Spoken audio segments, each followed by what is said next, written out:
వెళ్ళరా. అమ్మా ఏనన్నా ఆకలిగా ఉంది, కొంచెం అన్నం పెడతావా? ఎంత మాట అన్నావయ్యా. నీ చేతులతో అన్నం తిని ఎన్నేళ్ళైపోయిందో. పెడతానయ్యా పెడతా. నోటి వెనక పక్కకి రా, నేను తీసుకొస్తా.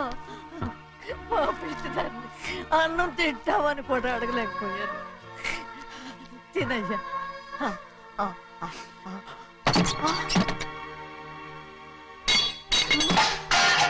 అది నేను కష్టపడి సంపాదించి తెచ్చి తిండి, అది తినే అర్హత ఆయనకి లేదు. నువ్వు తన ఇక్కడి బయటికి వెళ్ళమను. ఏమిట్రా మాటలు? వాడు నీ కన్న తండ్రిరా. అదే నిజం అయితే మా అమ్మ నిజంగా ఇతంగా కనుంటే.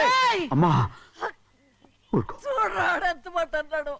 రాయ్ అంతకేరా ఆ భగవంతుడు ఆళ్ళగా నిన్ను పుట్టించాడు. ఊరుకోవే ఊరుకో. మరి ఎట్టడిగాడో చూడరా నీ కొడుకు. ఏమైనా నాకు సంతోషంగానే ఉందమ్మా. ఏమిట్రా నువ్వు అనేది? అవునమ్మా, నాకంటే ఎక్కువగా పెద్దయ్య మీద తను ప్రేమ అభిమానం పెంచుకున్నాడు, అందుకే అలా మాట్లాడుతున్నాడు. ఉంటానమ్మా. అయ్యా ఆకలేస్తుంది, అన్నం పెట్టమని అడిగేవే. ఒక ముద్దన్నా తినకుండా వెళ్ళిపోతావా? పర్వాలేదులేమ్మా, ఇంకోసారి తింటాగా. ఆగరా.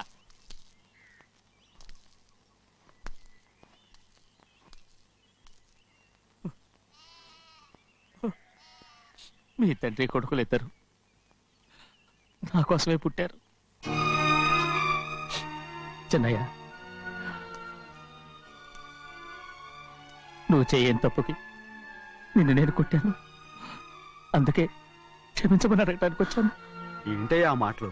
మీరు నన్ను క్షమించమని అడగడం ఏంటి? ఏ కారణం లేకుండా కొట్టే హక్కు మీకుంది. నాకంటే అన్ని అధికారాలు వాడికే ఉన్నాయి.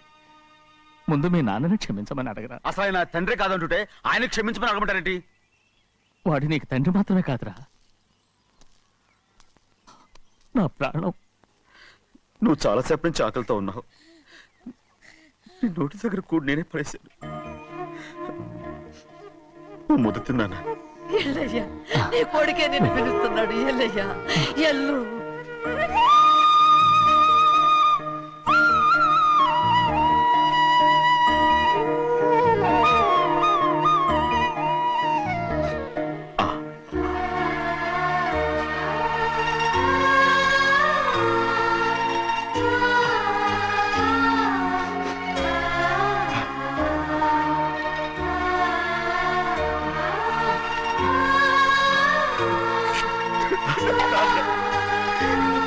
ఇంతకాలం నేను ఎంత తప్పుగా అర్థం చేసుకుంటాను.